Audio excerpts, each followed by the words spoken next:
पाकिस्तानमधील दहशतवादी अड्डे उद्ध्वस्त केले गेलेत असं आता उमर अब्दुल्ला यांनी म्हटलंय। तर पाकिस्तानी नागरिकांना लक्ष्य केलं गेलं नाही असंही त्यांनी स्पष्ट केलं। पहलगाम हल्ल्याला आम्ही चोख प्रत्युत्तर दिलेलं आहे असं उमर अब्दुल्ला म्हणतात। सिविलियन या कोई मिलिट्री जगह नहीं, सिर्फ वो जगह जो सब लोग जानते हैं, वहाँ यही इदारे काम करते हैं जिन्होंने पिछले 30-35 साल जम्मू कश्मीर में तबाही और बर्बादी फैलाई है। उन्हें निशाना बनाया गया, उसके अलावा कुछ नहीं। लेकिन उसके बाद लगातार कुछ इलाकों में जो पार के तरफ से बमबारी की गई, उसमें तो सीधा सीधा हमारे सिविलियन जो हैं वो टारगेट हुए।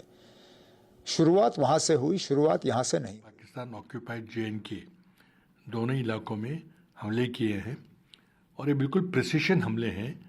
ये कोई पाकिस्तान के सैनिक ठिकानों पे हमले नहीं है, पाकिस्तान के नागरी बस्ती पे नहीं है, ना कोई सिविलियन इंफ्रास्ट्रक्चर पे हमले हैं। ये सिर्फ टेरर कैंप्स और टेरर के स्टेजिंग ग्राउंड्स हैं जहाँ इनको ट्रेनिंग दी जाती है, जहाँ प्लानिंग होती है, जहाँ पे यहाँ से जो आतंकवादी जाते हैं, भारत में आते हैं, इसको स्टेजिंग एरिया कहा जाता है। ऐसे ही ठिकानों पे 9 ठिकानों पे हमले किए। आज सुबह फौज की ओर से और विदेश मंत्रालय की ओर से पत्रकारों को ब्रीफ किया गया, देश को ब्रीफ किया गया और हम इस कार्रवाई का स्वागत करते हैं। अब प्रोपेगेंडा वॉर होगा, इन्फॉर्मेशन डिसइन्फॉर्मेशन वॉरफेयर होगी, गलत सलत अफवाहें फैली जाएंगी। हम इस सरकार से गुजारिश करेंगे कि इस इंफॉर्मेशन वॉरफेयर में पाकिस्तान को कभी हावी ना होने दिया जाए, क्योंकि आजकल इलेक्ट्रॉनिक का इंटरनेट का युग है, सोशल मीडिया का ज़माना है, तो कई सारी झूठी खबरें फैलाने की आशंका है।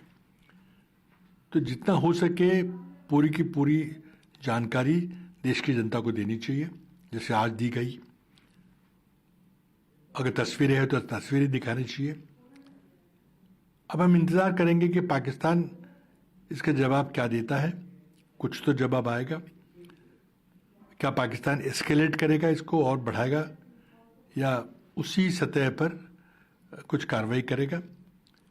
मुझे विश्वास है कि भारत ने अपने जो मित्र राष्ट्र हैं उनसे कुछ सलाह मशवरा किया होगा और उसके बाद ही एक कार्रवाई को अंजाम दिया है, क्योंकि पूरी दुनिया इस तनाव के लिए तनाव का बहुत अच्छे विश्लेषण कर रही है, क्योंकि हम दोनों एटमी हथियार वाले देश हैं। तो कोई लड़ाई हो जाए और वो हाथ से निकल जाए तो कुछ का कुछ हो जाए, तो इसके लिए पूरी दुनिया के जो देश है वो चिंतित है। और इसलिए मैं समझता हूँ कि शायद भारत सरकार ने उनको विश्वास में लिया होगा, कुछ हद तक पता होगा कि हम क्या करने जा रहे हैं। और मैं समझता हूँ कि जब तक जो आतंकवादी थे जिन्होंने इस घटना को अंजाम दिया है, या पुरानी घटनाएं भी हो, जब पुलवामा हो या पठानकोट हो या उसके पहले 26/11 हो, ब्रेक है कि उसके भी जो भी प्लानर्स हैं, जिसके जो भी आका हैं, उन्हें भी पकड़ के लाने की कोशिश करनी चाहिए। ये नहीं होना चाहिए कि एक समय बीत गया तो अब सारी खत्म हो गई।